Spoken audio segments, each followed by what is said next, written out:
My name is Mia Langston. To my co-workers at St. Clair Medical Center, I'm just another office employee, third floor, in charge of insurance files and patient billing. The woman who brings lunch from home in reused glass containers, sometimes stopping by the nurse's lounge to reheat food in the clunky old microwave. I often joke that I'm the three-outfit woman, because I rotate the same 3 professional outfits year-round, arranged carefully to look like a full wardrobe.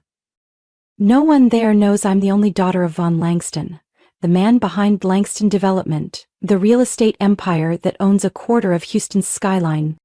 I'm 29 years old, and for the past 3 years I've lived as someone completely different, just to test the man I once believed was the love of my life, Tyler Morgan. Tyler is a med student at Baylor College of Medicine. Tall, intelligent, with a dazzling smile. We met when I was volunteering at a community health outreach. He caught a stack of folders I nearly dropped, and just like that, it began. After a month, I moved into a small apartment near campus to drive him to class each morning. After 3 months, I started transferring him $5,200 every term for tuition. After a year, I was covering nearly all our living expenses. And I never once regretted it. I believed that if love was real, it shouldn't be tied to money. I wanted Tyler to love Mia, the ordinary woman, not Miss Langston with a black card and a 7-figure trust fund. I built a life around a humble $1,100 a month salary, with a 1-bedroom apartment where the ceiling fan rattled every night. But behind that curtain was another world.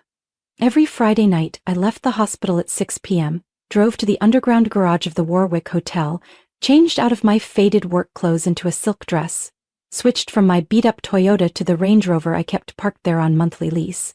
I drove straight to my family's lake estate, where floor-to-ceiling windows, a kitchen larger than my entire apartment, and a wine cellar Tyler never knew existed waited.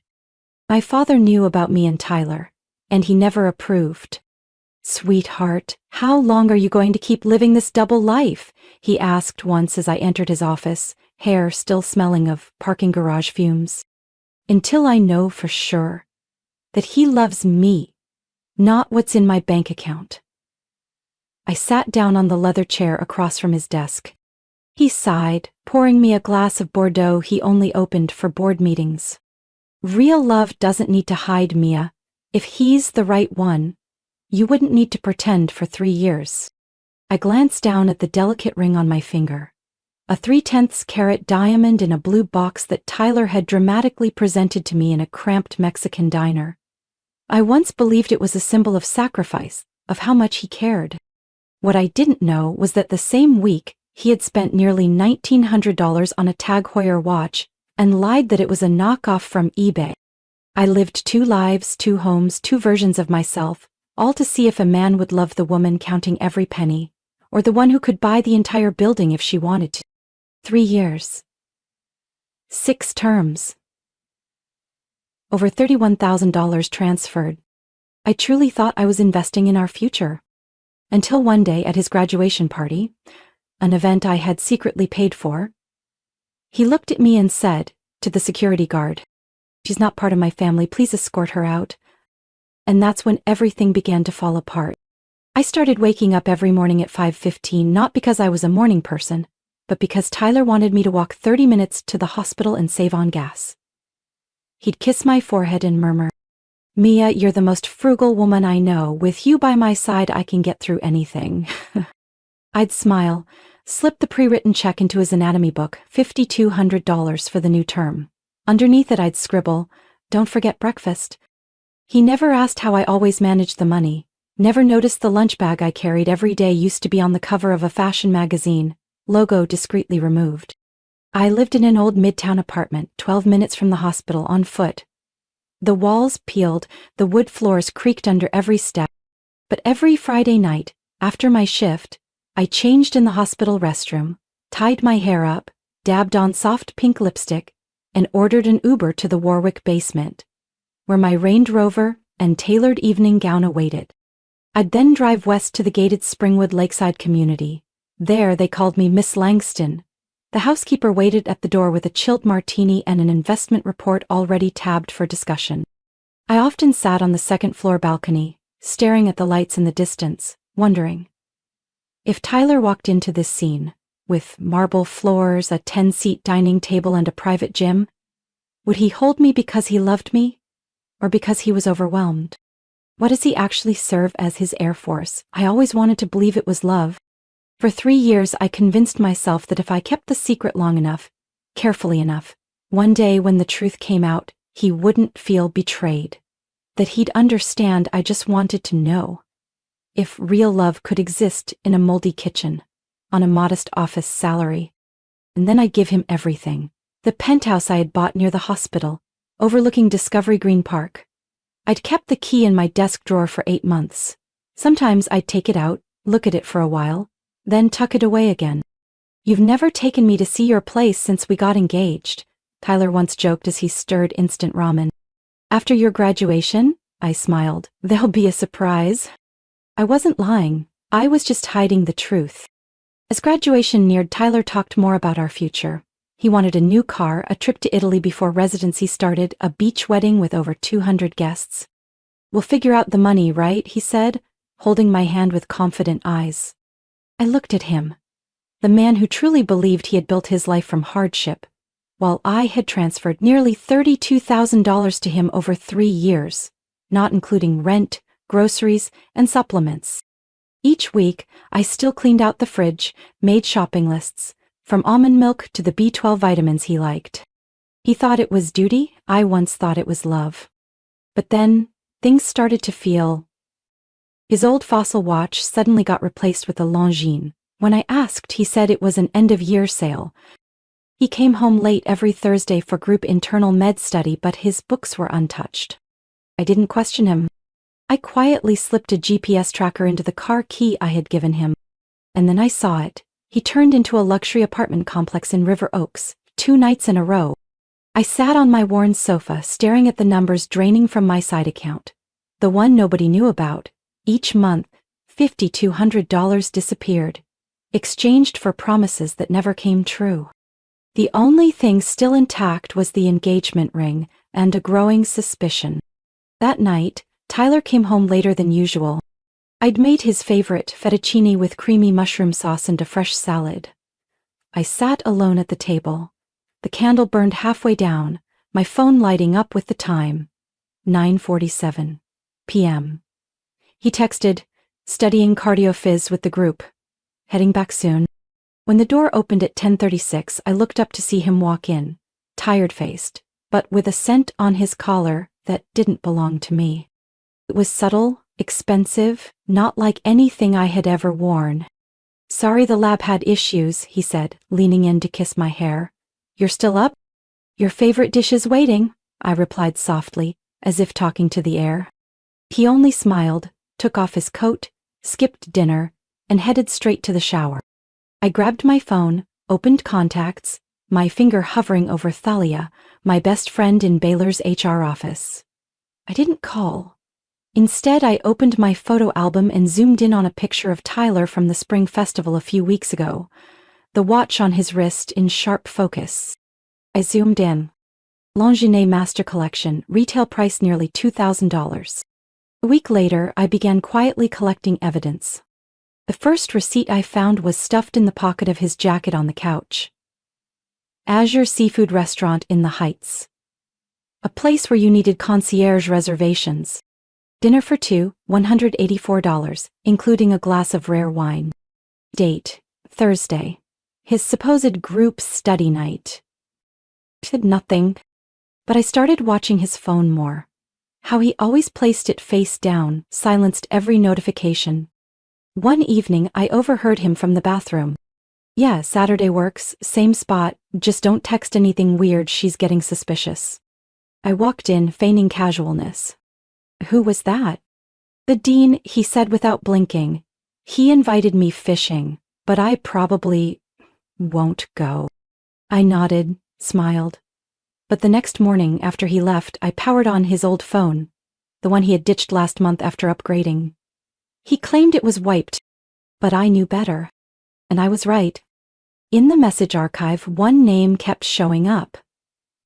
The most recent message read, "I still haven't forgotten that night at the Riverstone apartment. Bring the ring next time. I love how it feels." I stood frozen in the room, phone in hand, heart racing. Riverstone was a luxury complex near the convention center, the same one he once said was way out of reach because his tuition wasn't even fully paid. And the ring? I'd never seen him wear any ring besides the engagement one I gave him. Was he just performing for me this whole time? I didn't stop there. The following week, I found a receipt for a pair of white gold earrings, $1,250 from Livia & Co., dated the same night he came home late claiming to be stuck on I-610. I rewound my memory. No rain that night. Google Maps reported no traffic, and my Uber on the same route took just 18 minutes. I began seeing Tyler in an entirely different light. The sweet words now felt like scripted lines, tailored for whichever woman he was with. The surprise gifts he gave me? Leftovers from someone else's investment. But the biggest shock came during the med school student gala. I arrived late due to report duty. As I entered the ballroom, I saw Tyler laughing with a group of classmates. One of them asked, "Who'd you bring tonight, or still with the super frugal roommate?" Tyler burst out laughing. "Yeah, long-term roommate. Easier to call it that." "Roommate?" I walked up just as the group cracked up. Tyler turned, his eyes locking with mine for a split second before quickly regaining composure. "Mia, I was just telling them how you pack my breakfast every morning." I didn't respond, just gave a small nod, then used work as an excuse to leave early. But I had already begun planning. No tears, no rage, just cold, calculated clarity. I started with a simple message to someone Tyler had only vaguely mentioned once, an ex named Lindsay Walker. He told me they broke up because she was too controlling and jealous, that she once called the hospital over a suspicious message. Back then, I was naive enough to think he was the victim of a toxic relationship. Turns out, every bit of that jealousy had a reason. Lindsay agreed to meet at a small cafe in Montrose. She wore a crisp white blouse, hair in a tight bun, her gaze cautious as I approached. But after a few sentences, the air shifted. "I've seen your photo," she said, "in his wallet, on his phone. You're the fiancé?" "Not anymore," I said quietly, setting my latte down. "I need to know if what I suspect is true." Lindsay let out a dry, bitter laugh. "Let me guess, he told you he was struggling financially, needed someone who believed in him, right?" I nodded. "How much have you given him?" "Almost $33,000, I exhaled. Lindsay raised her eyebrows, then pulled out her phone. With a few swipes, she brought up a photo. An old Excel screenshot from her laptop. "I found this back when we were living together," she said quietly. "He was tracking everything, financial input, like we were some sort of projects. I only saw a few rows before he caught on and deleted it." I leaned in. Column A listed names: Emily, Nora, Lindsay. Column B, investment duration. Column C, total support. Column D, status, transitioning, near end, completed. A chill crept down my spine. I didn't want to believe it, but then I found out he had another Venmo account under an alias, getting money from a woman named Zoe. I even kept a photo of a wedding ring receipt. And it wasn't for me. I clenched my hands. "Do you know who Zoe is?" "No, but I know a Clarissa. She's a nurse, used to work with Tyler. Heard she transferred hospitals after rumors she broke up someone's relationship, but I know he made that up." That night, while Tyler slept, I quietly took the spare key he kept under his vitamin jar. I unlocked the bottom drawer of his filing cabinet, the one he always kept locked, calling it student intern paperwork. There were no files, just a slim, black leather notebook, light in weight but heavy with intent. I opened the first page. It wasn't a journal, just cold, methodical lists, like reading someone's personal investment portfolio. Page 1, Emily, dental assistant, $18,400. Relationship ended after 9 months. Transition to Lindsay. Page 2. Lindsay, clinic coordinator, $25,200. Considered stable, high commitment. Started asking long-term questions. Terminated early. Page 3. Mia, hospital administrator, $32,100. High support potential. No suspicion. No close family ties. Currently engaged. Viewed as potential residency sponsor. Maintained through graduation. My stomach turned as I flipped to the last page. Page 5. Bree, daughter of a board physician, unstable personal income but strong family influence. Owns a condo at Riverstone, currently testing intimacy progress. Evaluation. Viable replacement for Mia if residency path succeeds. I closed the notebook, my hands trembling. He didn't love me. I was just a long-term investment. And now, with a new stock offering higher returns, he was getting ready to liquidate me from his life. I didn't scream. I didn't cry. I just felt the thin sheet of ice beneath my feet finally crack. And I wasn't falling into an abyss, but into a truth I had tried so hard to ignore. The next morning, I texted Lindsay. We're not victims, we're evidence. Then I opened my laptop and created a spreadsheet. Names. Support totals.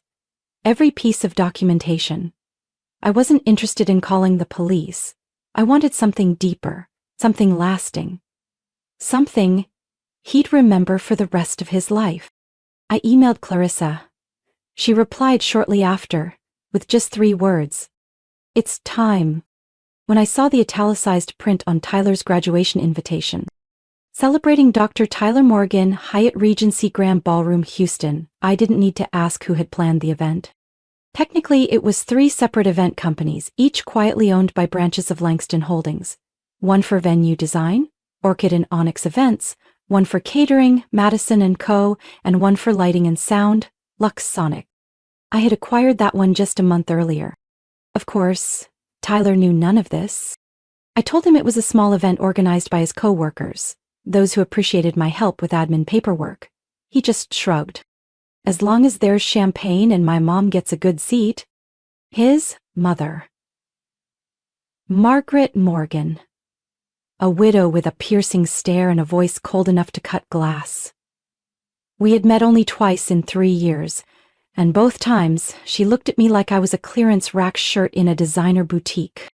I chose a black satin gown, square neckline, low back. Elegant, not flashy. Minimal makeup, hair in a high bun.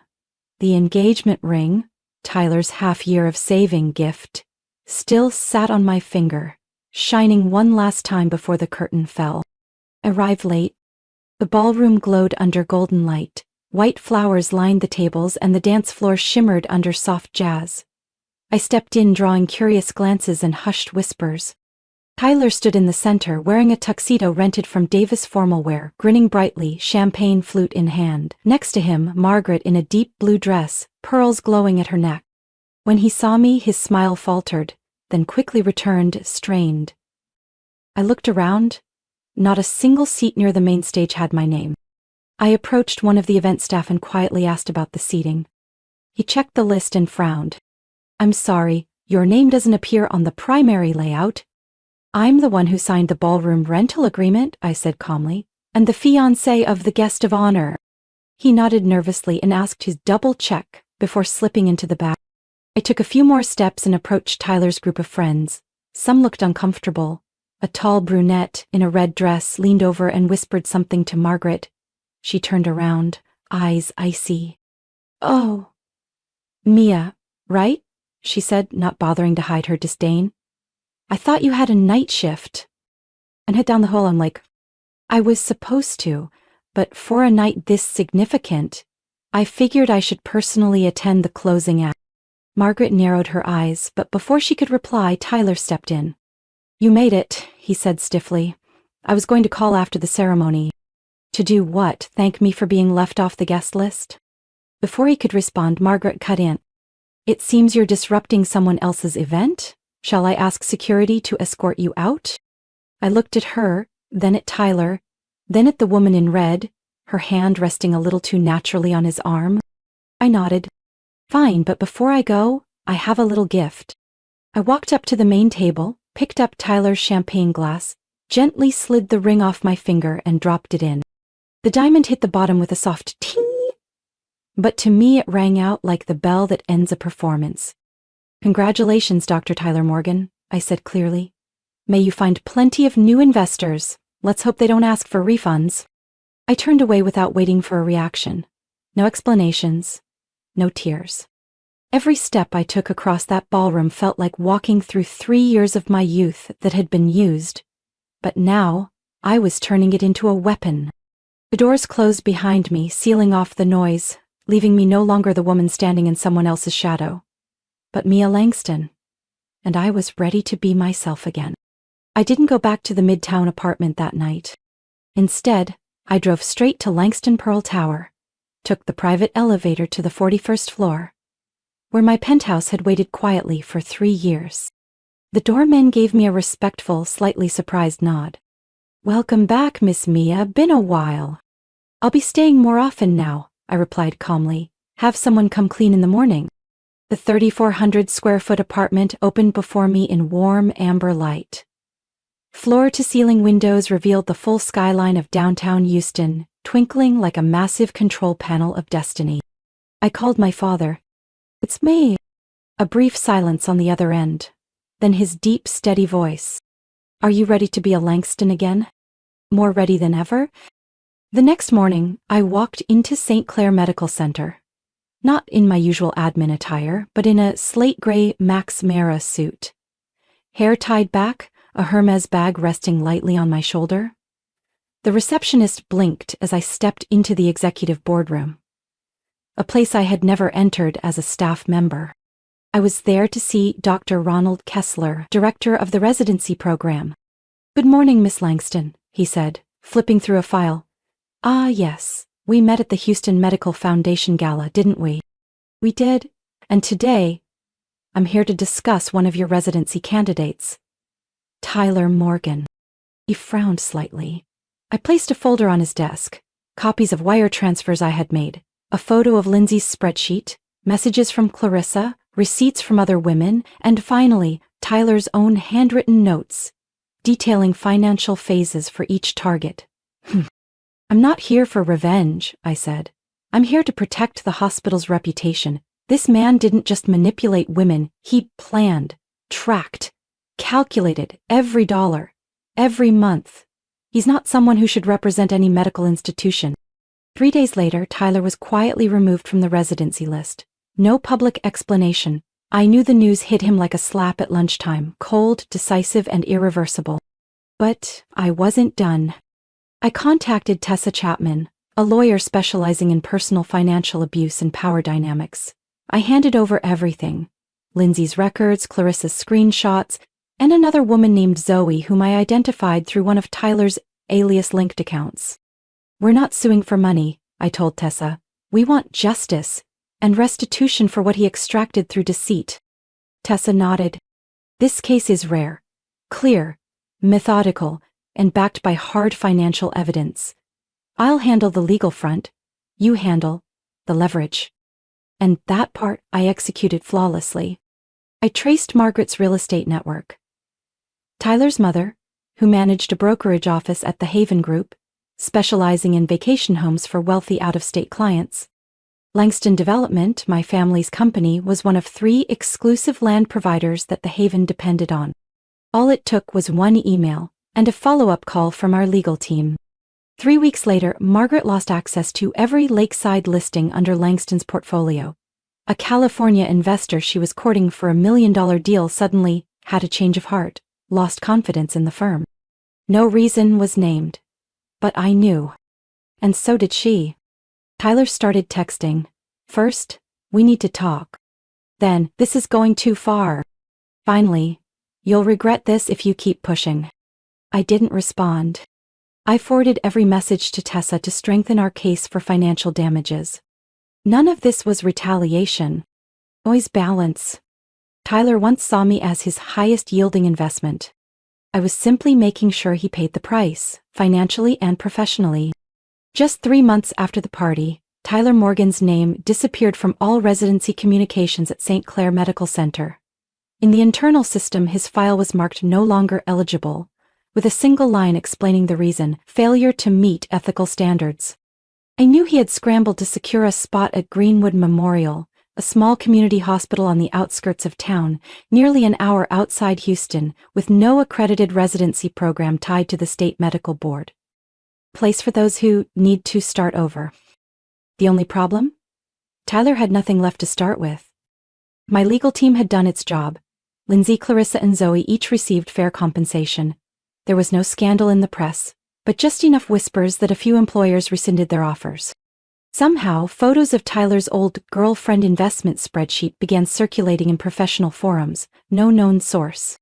I didn't need a public war, I just needed people to remember the name Tyler Morgan as a cautionary tale. By late October, I attended the Houston Medical Foundation Gala, an annual gathering of the biggest names in healthcare, finance, and philanthropy. The welcome banner read, "Ibble Diamore Sponsor Langston Healthcare Initiative." I didn't come with my father, I came alone. The dress I chose was a deep teal sheath, simple, form-fitting, and sharp as a blade. Hair in a low bun, jewelry minimal. I didn't need flash, my last name did the talking. I entered the grand hall to the sound of violins and the soft clink of crystal. Several attendees greeted me with handshakes, well wishes, and congratulations on officially becoming Chief Financial Officer of the Langston Foundation, tasked with reinvesting in ethical, transparent residency programs. Then I saw him, standing by the buffet table, wearing an ill-fitting rental suit, eyes panicked as they met mine. Tyler Morgan. No longer dazzling. No longer confident. Just a man realizing his mistake far too late. Next to him stood an older man in nursing scrubs, likely his supervising preceptor. No one approached them, no introductions, no interest. Tyler stared at me like I was a ghost. I simply smiled. I didn't approach, I didn't say a word. A few moments later, I was invited to give brief remarks. I used to believe that to be a great supporter you had to stand behind someone else, I said, scanning the room. But I've learned that those who stand up at the right time can change entire systems. I raised my champagne glass and turned toward the side of the room where Tyler still stood, as if frozen in time. I didn't say his name. But I knew, and he knew, and everyone in that room knew, who had truly been taken off the board. After the speech, a senior executive from the Texas Medical Board approached me. "Mia, I hope you'll consider joining our ethics review committee for next year's residency evaluations. We need people like you." And I nodded. On my way out of the gala, I caught Margaret's gaze, Tyler's mother, from across the table. She wore black, her eyes dimmed, like someone who had just lost not only her reputation but the future she had once tried to build through her son. She lowered her head. For the first time, she said nothing. I walked past her with steady steps, and this time, as my true self. No more hiding, no more proving anything to anyone. I was Mia Langston, the woman once labeled an unworthy roommate, a girl with nothing but kindness and an easily controlled investment. Now, I'm the one who helps decide the future of physicians. And when I raised my champagne glass that night, it wasn't to celebrate a victory. It was to honor myself for having the courage to let go of someone unworthy and reclaim who I truly was. Mia's story is a powerful reminder that kindness should never be an open door for exploitation. In a world full of calculation, preserving your dignity and clarity is what matters most. When betrayed, Mia didn't scream or seek dramatic revenge. She rose quietly, used her intellect and strength, and claimed justice. Sometimes, the most devastating revenge isn't making someone hurt.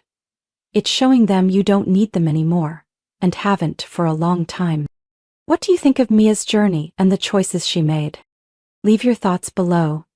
And don't forget to follow the channel for more emotional, powerful stories about love, family, and discovering your true worth.